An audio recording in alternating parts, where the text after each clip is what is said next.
बेटा प्रिंस, पहले तू ऐस कर ले, मैं बाद में देखता हूँ। ठीक है पापा। आप लोग ज़रा बाहर जाएंगे, वो मुझे कपड़े बदलने थे। वो गर्मी बहुत है ना, तो मैं कंफर्टेबल नहीं हो पा रही हूँ। ठीक है, हम गेट के बाहर ही खड़े हुए हैं। जैसे ही तू कपड़े बदल ले फिर बता दियो, मैं और पापा अंदर आ जाएंगे।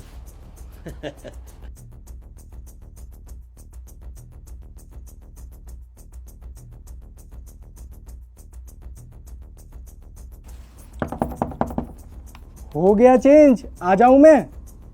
हाँ। बड़ी अरे तुम तो बोल रही थी कि मैं कंफर्टेबल हो जाऊं, मैं चेंज कर लूं, पर तुम तो ऐसे ही की ऐसे ही बैठी हुई हो। तो तुमने मेरे को और पापा को बाहर क्यों भेजा? हमें इतना इंतजार क्यों कराया?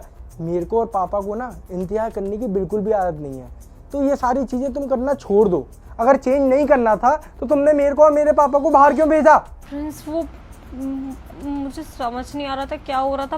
पापा जी को बाहर भेजने के लिए मैंने बोल दिया था। वो मुझे कुछ समझ में नहीं आ रहा पापा जी क्या कह रहे थे, और तुम भी बार बार बोल रहे हो कि मुझे और पापा जी को इंतज़ार करना पसंद नहीं है। पापा जी का यहाँ पर क्या काम? अरे काम क्यों नहीं है? मेरी सौगात है, मेरे पापा नहीं होंगे तो हमारी सौगात कैसे मनेगी? कैसी बातें कर रहे हो? पागल हो गए हो क्या? पापा जी क्यों होंगे सुहागरात में? मैं पागल नहीं हुआ हूँ, बस थोड़ा सा ना कॉम्प्रोमाइज़ करना पड़ेगा तुम्हें। और तुम पहली लड़की नहीं हो जो मेरे साथ में कॉम्प्रोमाइज़ कर रही है।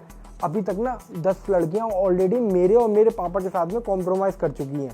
क्या क्या मतलब है तुम्हारा?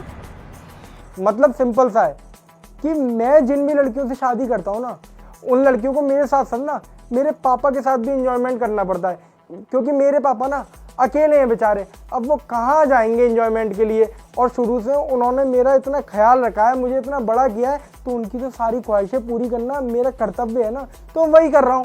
पागल हो गए हो क्या? बकवास किए जा रहे हो। तो और तुम्हारी 10 शादियां हो चुकी हैं अब तक? बिल्कुल, तुम जैसी मासूम लड़कियों को मैं मैट्रिमोनियल साइट से अपना टारगेट बनाता हूँ, जो सुंदर होती हैं और जिनकी कम उम्र होती है और जिनका फैमिली बैकग्राउंड ज़्यादा अच्छा नहीं होता है। और उसके बाद मैं और मेरे पापा लड़की घर पे जाते हैं और लोगों से बोलते हैं कि शादी में तुम लोगों को 1 रुपया भी नहीं लगाना है, सारी शादी हम कर लेंगे, बस हमें तो लड़की चाहिए।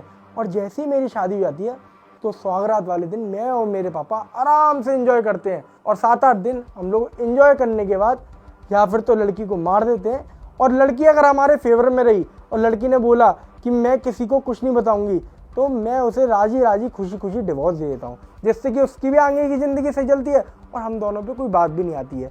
अब देखो, एंजॉयमेंट तो हम लोग करके रहेंगे, अब आगे का सारा कुछ तुम्हारे ऊपर है कि तुम्हें सीधे ऊपर जाना है या फिर म्यूचुअल डिवोर्स देके सारी बातें यहीं की यहीं ख़त्म करनी है। और तुम्हें ऐसा क्यों लगता है कि मैं तुम्हारी बात मानूंगी? क्योंकि तुम्हारी मुझसे शादी हो चुकी है और अब तुम्हारे घर का ना एक भी बंदा यहाँ पे नहीं है, और इस पूरे कमरे में ना जैमर लगे हुए हैं। तो तुम सोचो कि तुम किसी को कॉल लगा के यहाँ पे बुला लो तो वो भी पॉसिबल नहीं है। अब मेरे साथ और मेरे पापा के साथ इंजॉयमेंट तो तुम्हें करना ही पड़ेगा। मेरे पापा के भी तो 40-50 लाख रुपए लगे हैं ना शादी में, तो वो भी तो वसूलेंगे ना पैसे। और तुम्हें ऐसा क्यों लगता है कि मुझे यहाँ पे किसी को बुलाने की जरूरत पड़ेगी? ऑलरेडी ना पूरी पुलिस फोर्स इस जगह पे निगाह रखे हुए है, और कुछ भी होशियारी करने की कोशिश की ना, वो लोग गोली भी चला सकते हैं, समझे कि नहीं? क्या फालतू की बकवास कर रही है तू? पुलिस फोर्स और ये सब क्या बोले जा रही है तू? तेरा दिमाग खराब है क्या? मेरा दिमाग खराब नहीं है, तुम लोगों की नीयत खराब है और तुम लोगों का चरित्र खराब है। तुम्हें क्या लगता है शादी में पैसा लगाकर तुम लड़की को खरीद लोगे, उसके बाद वो तुम्हारी प्रॉपर्टी हो जाएगी और तुम जो उसके साथ चाहोगे वो करोगे, उसे मार दोगे, या फिर अगर वो कॉम्प्रोमाइज करने के लिए तैयार हो जाती है तो उसे डिवोर्स देके उसकी जिंदगी बर्बाद कर दोगे। तुम लोग अभी तक 10 लड़कियों की जिंदगी बर्बाद कर चुके हो ना। उनमें से 4 लड़कियों की कंप्लेंट दर्ज है हमारे पास, 3 लड़कियों की मौत की, और 1 लड़की ने आके तुम लोगों के बारे में पूरा खुलासा पुलिस स्टेशन में कर दिया है। और मैं भी एक पुलिस ऑफिसर ही हूँ जो कि यहाँ पे सिर्फ और सिर्फ एक मिशन के लिए आई थी, तुम लोगों के खिलाफ सबूत इकट्ठा करने के लिए, क्योंकि उन लड़कियों को डर था कि उन लोगों की गवाही से अगर तुम्हें सजा नहीं मिली ना तो उन लोगों की जिंदगी तुम बर्बाद करके रख दोगे। उनके पास कोई प्रूफ जो नहीं था तुम्हारे खिलाफ। पर तुमने तो मैट्रिमोनियल साइट पे बिल्कुल ऐसे वेबसाइट बना रखी थी अपनी जैसे कि तुम कुंवारी लड़की हो और तुम्हें शादी के लिए एक लड़का चाहिए। इसका मतलब वो सारी चीज़ें जाल थी और 4-5 महीने जो हम दोनों के बीच में बातचीत हुई वो सब कुछ मजाक था। जाल बिछाना, मजाक करना, ये सब तुम्हें ही आता है क्या? पुलिस नहीं कर सकती? पुलिस को क्या तुम लोगों ने बेवकूफ़ समझ रखा है जो तुम लोगों को हिंट दे के आगाह कर देंगे? हम लोगों का ये सारा कुछ प्लान था। जो कुछ भी तुम लोगों ने बकवास की है ना यहाँ पर, चाहे वो तुम्हारे पापा हो चाहे तुम हो, वो सब कुछ रिकॉर्ड हुआ है और लाइव टेलीकास्ट भी हुआ है। क्योंकि मेरे कपड़ों में ना माइक लगा हुआ है। हाँ, वीडियो रिकॉर्ड नहीं हुई है पर उसकी ज़रूरत भी नहीं है क्योंकि मैं एक पुलिस ऑफिसर हूँ, मेरा बयान माना जाएगा।